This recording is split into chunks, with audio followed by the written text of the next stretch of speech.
down. They had it set up where it was a no protest zone where you couldn't even have a pin that had the WTO with a red line through it. They wouldn't let you go in through to go to work.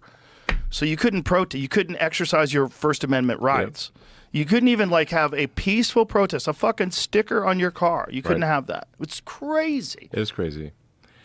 So no, I think we're very much at a fork in the road in destiny, I mean, the reason I did the Twitter acquisition was like, it's like, man, if I don't do this, I think we're screwed.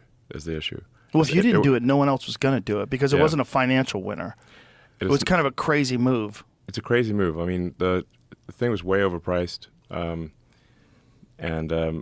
like long term, I think we can ultimately make it a win for investors. But boy, this is a hard way to make a living. Well, there's also a concerted effort to suppress it. There's a concerted effort with the advertisers. Well, we had and still have a massive advertiser boycott that was organized by a bunch of left wing NGOs. Like and you always want. And I should have brought my. I have a hat, Make Orwell Fiction Again. I've seen that hat. Yeah. I should have brought, I was going to wear I should have brought my Make Orwell Fiction hat again. Yeah, I mean, it's just totally nuts. So. If you didn't do it, no one would have. And here's the hilarious narrative that I keep hearing from idiots. Elon's a bad businessman. Twitter is worth, 400% less than when he bought it. No, it wasn't worth that in the first place. It wasn't worth that in the first place. It wasn't worth $44 billion, you fucking morons. Yes. Like, wrong. And also, you're not taking into account the advertiser boycott. Exactly. That's total bullshit. Yeah, exactly. So there are these organizations, like you can tell there's like, they're like when they have an Orwellian name. So like the Center for Countering Digital Hate is a total scam organization. Because they're like the Ministry of Truth type of thing in Orwell. They're a censorship organization. Yeah. And they organize and they pushed the advertisers to boycott. So we still have some of the boycott is starting to lift. And I think if Trump wins, we'll see probably most of the boycott lift. But if Kamala wins, we'll see that boycott get stronger. And they'll friggin' shut down. There's no way that the sort of Kamala puppet regime would allow X to exist. You really think that they'll be able to shut it down, though? Is there a pathway to that? Yes. What would they do? Well, I mean, they can stick the DOJ on and say they've had this whole thing about hate speech, misinformation, whatever. Except that they're the ones pushing the misinformation. But that doesn't stop them from filing massive, lawsuits and using the DOJ. I mean, the DOJ has, been attacking SpaceX, for example, for not hiring asylum seekers, even though it is legal for SpaceX to hire anyone who is not a permanent resident of the U.S. So we're damned if we do and damned if we don't. There's just an example of what the DOJ can do. So it's illegal to hire someone who's not an American citizen. What SpaceX is considered an advanced weapons technology. So it's covered by international traffic and arms regulations because we make rocket technology that can be used against the United States. So like if North Korea or Iran got SpaceX rocket technology, they could use that to launch nukes at America. Right. That would be bad. Yeah, that'd be really bad. That'd be really bad. So we're since we are in the most extreme category of weapons technology at SpaceX, under U.S. ITAR law, it is illegal for us to hire anyone who's not a permanent resident because the presumption is that if they're not a permanent resident, they're going to return to their home country and take the rocket technology with them. So it's illegal for us to hire anyone who's not not a permanent. They can have a green card or be a citizen. They just have to be a permanent resident of the United States. Then there's another law that says if you discriminate against asylum seekers, you're also breaking the law.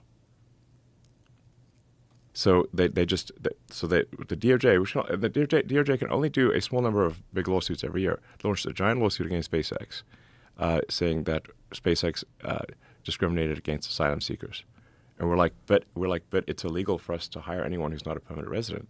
So we're in this this is what I mean. It's like the Orwell situation is getting insane. You're damned if you do, and you're damned if you don't. So you're damned. Can you imagine history looking back fucked up, man. at when you watch the robot arms catch the rocket and you realize like this is like one of the greatest accomplishments in the history of aerospace. Like it is one of the most wildest accomplishments. Yeah. When you watch that thing come and you see all those people cheering and it catches it perfectly, like holy shit. Imagine how history is going to look back at the DOJ going after that company. Yeah.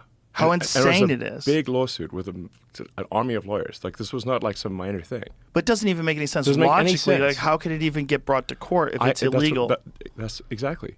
So that's what I mean. Like basically, if the government wants to go after you, they'll just find a reason. You know, it's like that famous quote from Beria. You know, like Stalin's like chief torturer, the head of Stalin's secret police, and he's like chief torturer, truly evil human being, like this guy Beria. His one of his famous quotes was, "Show me the man, and I'll show you the crime." Right. They decide that you're the target, and then they figure out the crime afterwards. That's the issue. They decided SpaceX was the target. They just figured out the crime afterwards. Which is so crazy because that's exactly what they're saying Trump is going to do if he gets into office. They're doing all the things that they accuse Trump of doing. Yeah. Openly.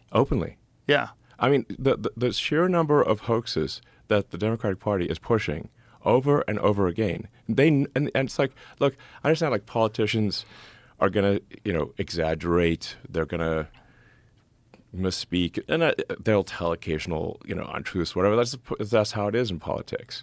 But when you have deliberate, concerted, repeated pushing of hoaxes, you're like, wait a second, like, come on, man, this is too far. And you're supposed to be the good guys. You're supposed to, and you claim to be the good guys? I'm like, exactly. You're supposed to be the progressives. Yes, the Dems are like, oh, we're the good guys. We're the honest people. No, hang on. You can't claim to be the good guys. You can't claim to be the honest people if you're deliberately pushing hoaxes that have been debunked thoroughly. Yeah. Well, not we're just like even Snopes, which is a liberal thing, says it's bogus. Yeah. Like the Fine People hoax. Obama just said that on stage. Obama just said that. I was like, what the flying fuck? He doesn't give a fuck. He doesn't give a fuck. They're just That's just a flat going out for goddamn it. fucking lie. Flat out lie. Flat out fucking lie. How about the other one where Kamala's campaign used what Trump was saying about protecting women and from illegal immigrants? Thank you. You remember that? What he was saying is, if the women like it or not, I'm going to do it. Yeah. When he was saying that, they were trying to say that he was taking away women's right to choose whether women like it or not. Like, that's not what he was saying. Absolutely. He was literally talking about protecting them from dangerous people that are sneaking in through the border. Yes, exactly. They'll take like not even a full sentence, like a half a sentence from Trump, and then they'll push it on every ad, every speaking event, every and it gets media. repeated on the news. Yes. This is what's crazy. They'll talk about it on these news shows, news shows. Yeah, exactly. I mean, a recent one that came up